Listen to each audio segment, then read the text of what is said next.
कमला एक बहुत स्वार्थी महिला है। उसने पैसों के लिए एक ऐसे इंसान से शादी की जो पहले से शादीशुदा और एक बच्चे का पिता भी था।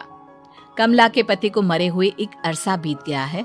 अब वो अपने सौतेले बेटे वैभव के साथ रहती है। वैभव के दिल में अपनी माँ को लेकर इतना डर है कि वो अपनी माँ के सामने एक शब्द नहीं बोल पाता।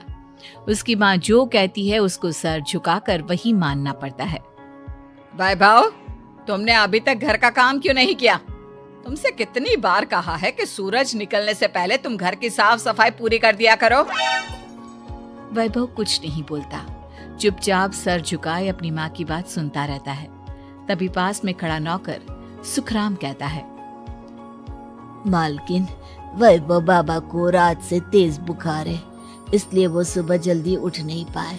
उनके बदले मैं घर की साफ सफाई कर देता हूँ। इसे कोई बुखार नहीं है। मैं इसे अच्छी तरह से जानती हूँ। ये सब काम न करने के बहाने हैं। सुखराम काका, बोल दो इसे, सारे घर का काम यही करेगा। और इससे समय पर अपना काम पूरा नहीं किया तो इससे आज का खाना भी नहीं मिलेगा। मगर मालकिन, वैभव बाबा की सच में ही तबीयत खराब है, आप एक बार देख तो लीजिए। कमला बिना कुछ बोले वहां से चली गई और बेचारा वैभव तेज बुखार में भी काम करता रहा। कमला वैभव की शादी एक ऐसी लड़की से कराना चाहती थी जो अनपढ़ हो और कमला से इसी तरह डरे जिस तरह वैभव डरता है, ताकि वैभव की सारी जायदाद और धन दौलत उसकी मुट्ठी में रहे। लेकिन आज के जमाने में ऐसी लड़की मिलना मुश्किल है। कमला कार में यही सब कुछ सोचती जा रही थी कि तभी रास्ते में, अरे ड्राइवर, तुमने कार क्यों रोक दी? और ये इतना शोर कैसा? मैडम, आगे कुछ बंजारों का खेल चल रहा है, इसलिए भीड़ लगी है। मैं अभी भीड़ को साइड में करवाकर कार निकालता हूँ। ड्राइवर भीड़ को साइड करके कार निकालने की कोशिश करने लगा कि तभी कमला की नजर रस्सी पर चल रही एक फुलवा नाम की बंजारन पर पड़ी। क्यों ना मैं इस बंजारन की शादी वैभव से करा दूं? ये तो अनपढ़ लग रही है, मेरे पैरों तले दबकर भी रहेगी। मुझे अभी इसके माँ बाप से बात करनी होगी। ये सोचकर कमला ने उन बंजारों से बात की और उन्हें शाम को अपने घर बुलाया। फुलवा के माता पिता वहां उसे लेकर आ गए। उन्होंने इतना आलीशान घर पहले कभी नहीं देखा था। अच्छा हुआ आप लोग आ गए। देखिए, मुझे घुमा फिरा कर बात करने की आदत नहीं है, इसलिए सीधे सीधे मुद्दे पर आती हूँ। मुझे आपकी बेटी बहुत पसंद है। मैं अपने इकलौते बेटे की शादी आपकी बेटी फुलवा से कराना चाहती हूँ। इसके बदले में आप जो चाहो वो ले सकती हैं। तभी फुलवा की माँ कहती है, ये क्या कह रही है मैम साहब? कहीं आप हमारी गरीबी का मजाक तो नहीं उड़ा रही ना? आप मेरे बेटे से मिल लो।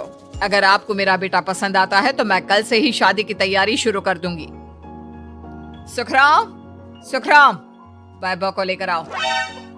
फुलवा अपनी माँ के कान में फुसफुसाती है, माँ, कहीं इस मेम साहब का छोरा पागल तो ना है?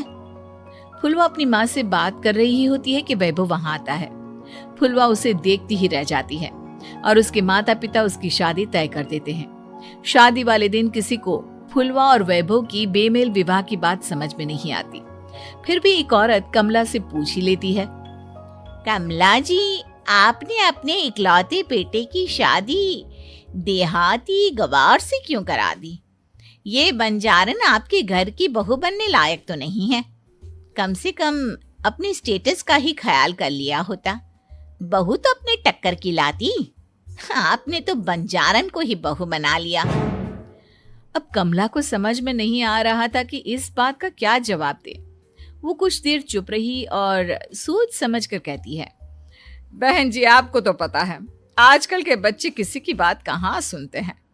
मैं तो अपनी बहू एक पढ़ी लिखी और अपनी सोसाइटी की ही ढूंढ रही थी। लेकिन मेरे बेटे ने मेरे सामने इस बंजारन को लाकर खड़ा कर दिया। बोला कि मैं शादी करूंगा तो इसी से। अब भला मैं क्या करती, मुझे अपने बेटे के सामने झुकना ही पड़ा। कमला की ये बातें सुखराम भी सुन रहा था। उसने ये सारी बातें वैभव को जाकर बता दी। काका, मैं तो फुलवा को जानता भी नहीं, फिर माँ मेरे बारे में झूठ क्यों कह रही है? अरे बेटा, तुम कितने भोले हो, तुम्हें कुछ भी नहीं पता। तुम्हारे पिता अपनी सारी संपत्ति तुम्हारे नाम करके गए हैं। तुम्हारी माँ नहीं चाहती कि यह संपत्ति तुम्हें मिले, इसलिए उन्होंने तुम्हारी अनपढ़ लड़की से शादी करवाई ताकि तुम्हारी तरह वो भी अपने हक के लिए आवाज ना उठा सके। सुखराम काका, मैं क्या करूं, आप ही बताओ। माँ के सामने आते ही मेरे हाथ पैर कांपने लगते हैं। मैं माँ को कुछ भी नहीं कह पाता। वे दोनों बात कर ही रहे थे कि अचानक कमला वहां आ गई। कमला को देखकर दोनों घबरा गए। तुम दोनों फिर कभी बातें कर लेना, अभी फेरों का समय हो गया है, चलो जल्दी आओ। इस तरह फुलवा और वैभव की शादी हो गई। अगले दिन कमला ने फुलवा को बुलाया और उसे नसीहत देने लगी। देख बंजारन, तुझे मैंने अपनी बहू बना तो लिया है, लेकिन तुझे इस घर में आंख कान मुंह बंद करके रहना होगा। घर का काम कर और अपने पति से मतलब रख, समझी? कमला का ऐसा रवैया फुलवा को बिल्कुल समझ में नहीं आया। उसने वैभव से इस बारे में बात की। सुनिए ना, माँ जी ने जिस तरह मुझसे बात की मुझे अच्छा नहीं लगा। शादी से पहले तो वो मुझसे बहुत अच्छे से बात कर रही थी, लेकिन शादी के बाद उन्हें क्या हो गया? तुम ज्यादा मत सोचो, जैसा माँ कहती है वैसा ही करो। ये कहकर वैभव वहां से चला गया। अगले दिन वैभव को घर के नौकरों की तरह काम करता देख फुलवा को बहुत हैरानी हुई। फुलवा ने इस बारे में सुखराम काका से बात की तो सुखराम काका ने फुलवा को सारी बात बता दी। अब फुलवा को समझ में आ गया कि उसकी सास ने एक बंजारन को बहू क्यों बनाया। एक दिन वैभव घर का काम कर रहा था, तभी उससे कांच की प्लेट टूट गई। किसने गिराई ये कांच की प्लेट? वैभव को वहां खड़ा देख कमला ने छड़ी से उसे मारना शुरू कर दिया। उसके पैर में कांच चुभ गया और खून बहने लगा, लेकिन फिर भी कमला उसे मारे जा रही थी। ये देखकर फुलवा ने कमला के हाथ से छड़ी छीन ली और तोड़कर फेंक दी। बंजारन, तेरी इतनी हिम्मत, तूने मेरे हाथ से छड़ी छीनी? कमला फुलवा को थप्पड़ मारने ही वाली थी कि फुलवा उसका हाथ पकड़ लेती है। ओ सस माँ, मैंने मॉम की गुड़िया ना समझ लियो। बंजारन हो बंजारन, ईंट का जवाब पत्थर से देना जानती हूँ। आज के बाद मेरे या वैभव जी के ऊपर हाथ उठाने की सोचियो भी ना, समझी ससु माँ? ये कहकर फुलवा वैभव को लेकर वहां से चली गई। उसने वैभव के पैर पर पट्टी बांधी, उसके आंसू पोंछे। वैभव ने पहली बार किसी के दिल में अपने लिए इतना प्यार महसूस किया। अब फुलवा वैभव का हर काम में हाथ बटाती, उसका बहुत ख्याल रखती। इस तरह दोनों बहुत ज्यादा नजदीक आ गए। वहीं दूसरी ओर कमला सारी जायदाद अपने नाम करने की साजिश करने लगी। और एक दिन, वैभव, वैभव, जल्दी बाहर आओ। कमला की आवाज सुनकर वैभव और फुलवा अपने कमरे से बाहर आ गए। जी माँ, आपने बुलाया? ये ले, इन कागजों पर साइन कर दे। वैभव कागजों पर साइन करने ही वाला था कि फुलवा वैभव के हाथ से पेन छीनकर कहती है, ना वैभव जी, आप इस पर हस्ताक्षर नहीं करेंगे। आओ बंजारन, मैं तुझसे बात नहीं कर रही। ये बात मेरे और मेरे बेटे के बीच की है। चुपचाप पेन दे दे, नहीं तो तेरी खाल उधेड़ लूंगी। ससु माँ, बंजारन की खाल इतनी भी ढीली ना होवे कि कोई भी उधेड़ लेवे। जो यकीन ना आता हो तो देख ले उतार के। और हाँ, बंजारन जरूर हूँ पर अनपढ़ ना हूँ। मन्ने भी पता है कि किसी भी कागज पर साइन करने से पहले उसे अच्छी तरह पढ़ लेवे हैं। पेन देती है या नहीं?